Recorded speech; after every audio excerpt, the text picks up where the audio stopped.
Muy buenos días. Con mucha alegría comenzamos esta segunda semana estudiando a los discípulos del Maestro. Quiero recordaros que hay un cuadernillo que ponemos a disposición de todo el que lo quiera tener. Puedes escribirnos al correo electrónico que aparece en la descripción de este vídeo o mandar un WhatsApp. Te lo hacemos llegar de forma gratuita. Eso sí, queremos que lo valores, queremos que lo uses y queremos también que lo compartas con cualquier conocido, con cualquier persona que tenga interés. Con toda libertad, por favor, usadlo para gloria de Dios.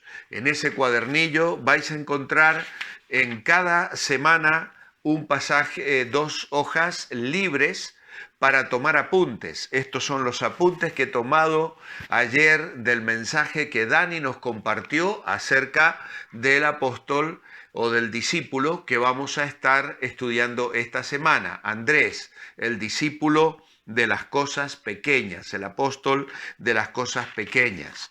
Tenemos un comentario para cada día. Vamos a estar esta semana reflexionando diversos aspectos de lo que podemos encontrar sobre la vida de Andrés. Tenemos también un espacio para colocar un versículo o una frase de la cita del día que nos haya llamado más la atención o que nos bendiga de una manera especial. Os recomiendo tomar un tiempo para llenar ese apartado. Luego hay preguntas de meditación sobre el comentario que hemos leído ese día, buscando con esto ayudarte a sacar una lección espiritual personal que luego tienes que aplicar, porque la aplicación es siempre una reflexión personal. Y finalmente un espacio para una pequeña oración escrita. Procuramos así sacar mucho provecho de la meditación personal, pero también del mensaje que el domingo se ha predicado desde el púlpito de la Iglesia Evangélica Revive. Ese es nuestro propósito y esperamos que tú lo sepas valorar, lo sepas usar. Es un recurso que ponemos a vuestra disposición. Bien, esta semana nos toca hablar sobre Andrés, el apóstol de las cosas pequeñas. Y ya nos hablaba a Dani ayer acerca de los engranajes. Él usó diversas ilustraciones de cómo los engranajes, incluso aquellos que son más pequeñitos, a veces son fundamentales para que una maquinaria pueda cumplir su función. Y es precisamente lo que Andrés nos ha de recordar, el apóstol de las cosas pequeñas. Y la verdad es que es pequeño la cantidad de información que tenemos sobre este apóstol. Sin embargo, está siempre mencionado entre los 4 primeros apóstoles, en todas las listas que encontramos en los evangelios y en el libro de Hechos. Por lo tanto, aunque no hay mucha información acerca de él, sí encontramos algunas cosas que son realmente trascendentes y que queremos usar para reflexionar en nuestro discipulado, en nuestro seguir al Señor Jesús, y por eso es que esta semana vamos a intentar conocerle un poquito. Aparentemente Andrés tenía una tendencia a pensar más en las cosas del alma que en aquellas cosas con las cuales encontraba el sustento para su vida. ¿Por qué?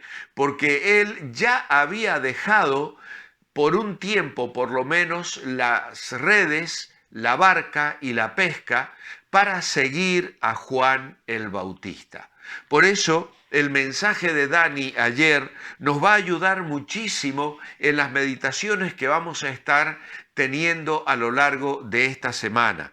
Pero el primer punto del mensaje que él compartió con nosotros hablaba de la búsqueda espiritual que Andrés tenía. Él obviamente caminó un largo trecho por el valle del Jordán para llegar al lugar donde Juan estaba predicando, en Betania, al otro lado del Jordán, frente a Jericó. Allí Andrés encontró esa palabra de autoridad en asuntos espirituales que él había estado buscando. La maldad espiritual, el engaño, las concesiones, las corruptelas que había encontrado en las ciudades de Galilea y de Judea, en la clase sacerdotal, en los líderes espirituales de la nación, en Israel, le habían llevado a responder a esa voz que se había levantado en el desierto, allanando el camino del Señor. Juan venía con un mensaje diferente, con un mensaje nuevo, con un mensaje que estaba conmoviendo las raíces de la nación de Israel.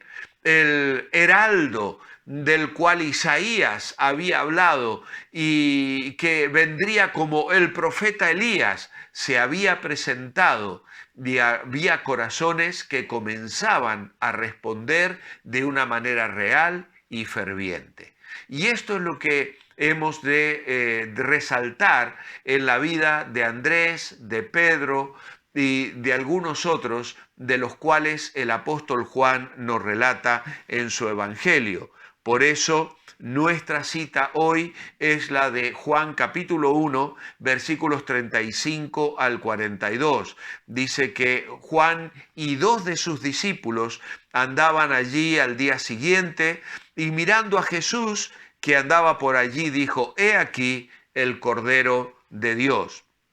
Y estos 2 discípulos que le oyeron hablar a Juan así, siguieron a Jesús. Y entonces Jesús, viendo que les seguían, les dijo: «¿Qué buscáis?». Ellos le dijeron: «Rabí», que traducido es maestro, «¿dónde moras?». Les dijo: «Venid y ved». Fueron y vieron dónde moraba y se quedaron con él aquel día, porque era como la hora 10:00. Andrés, hermano de Simón Pedro, era uno de los que había oído a Juan y habían seguido a Jesús. Este halló primero a su hermano Simón y le dijo: «Hemos hallado al Mesías», que traducido es el Cristo, y le trajo a Jesús. Y mirándole Jesús dijo: «Tú eres Simón, hijo de Jonás, tú serás llamado Cefas», que quiere decir Pedro. Así que vemos entonces cómo Andrés había seguido, se había dedicado a acompañar y a servir a Juan el Bautista. Esto abrió un paréntesis en su trabajo habitual. Él era pescador.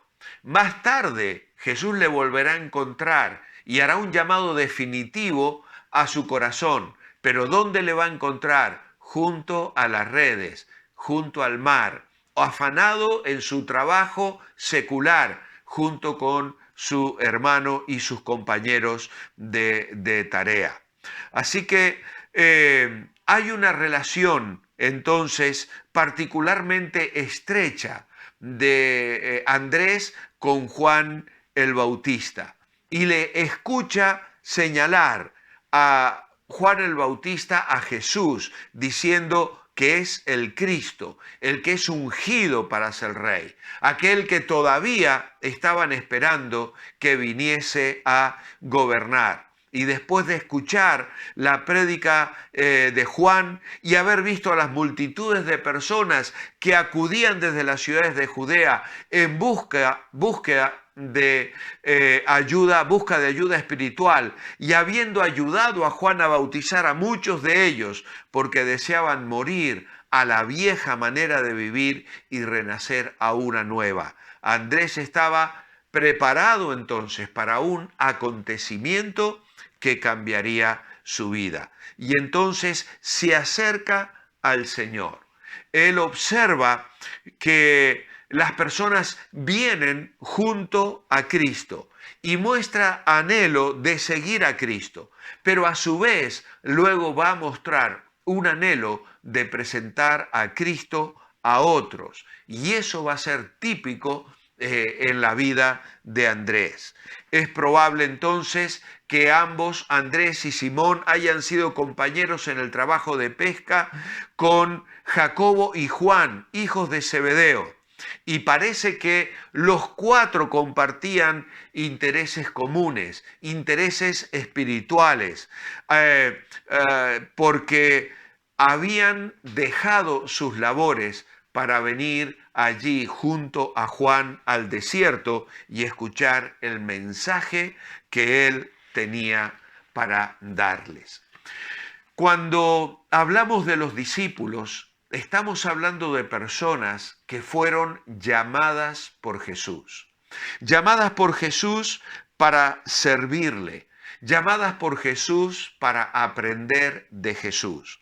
Servir a Dios es algo maravilloso si entendemos bien lo que es y cómo Dios quiere llevar a cargo o a cabo sus propósitos por medio de nosotros.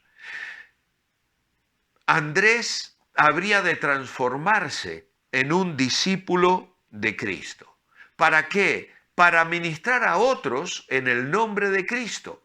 A lo largo del ministerio de Jesús vemos a Jesús trabajando en la vida de Andrés y enviando a Andrés y a los otros discípulos a recorrer las aldeas y los pueblos predicando en nombre de Jesús. Ministrar en el nombre de Cristo puede ser algo inspirador y emocionante, como un vuelo en ala delta, decía un hermano, o puede ser tan pesado y tan aburrido como subir la misma gran piedra a la cima de un monte como hacía Sísifo según la mitología griega. No importa cuán difícil sea la tarea o cuántas veces nos sintamos con ganas de arrojar la toalla, podemos seguir adelante y crecer si ministramos a la manera que Dios nos enseña en su palabra. Y aquí vemos este ejemplo, la de un hombre llamado, escogido por Dios. ¿Por qué? Porque había en él hambre espiritual. La demostró al seguir a Juan, la demostró al comprometerse con Cristo y la ha de demostrar en el ministerio que habría de llevar a cabo, porque Dios tenía un plan y un propósito para él. Todo ministerio tiene lugar cuando los recursos divinos satisfacen las necesidades humanas por medio de canales amorosos para la gloria de Dios. Y esto es lo que los discípulos habrían de ser. Canales amorosos a través de los cuales Dios satisfaría las necesidades humanas. Para eso llamó a Andrés y para eso te llamó a ti y me llama a mí. Andrés es un ejemplo de un hombre que fue un engranaje muy pequeñito en el gran plan de la maquinaria divina que Dios habría de poner en funcionamiento al edificar su iglesia. Pero qué importante fue que él cumpliera su función con gozo y con alegría. Servir a Dios es algo maravilloso. Tal vez estés pasando un momento de desánimo y de fracaso y puedas sentir como que estás arrastrando una gran carga, una gran piedra y nunca terminas de llegar a ponerla en su lugar. En esta mañana yo quiero recordarte que a lo mejor Andrés en algún momento se sintió así en su vida y en su ministerio, pero es que él era una pequeña pieza en las manos de un gran Dios. Y fue llamado a un ministerio como tú y yo lo hemos sido llamados también. ¿Para qué? Para que los recursos divinos satisfagan necesidades humanas. Mi oración escrita en esta mañana es: amado Padre, gracias por escoger personas sencillas como Andrés para tareas especiales cuyos frutos perduran para la eternidad. Que cada uno de nosotros seamos personas dóciles en tus manos, para que tú cumplas tus sabios y santos propósitos. En tu nombre, amén. Que el Señor nos bendiga y aplique este pensamiento hoy a nuestro corazón. Os espero mañana. Que el Señor os bendiga.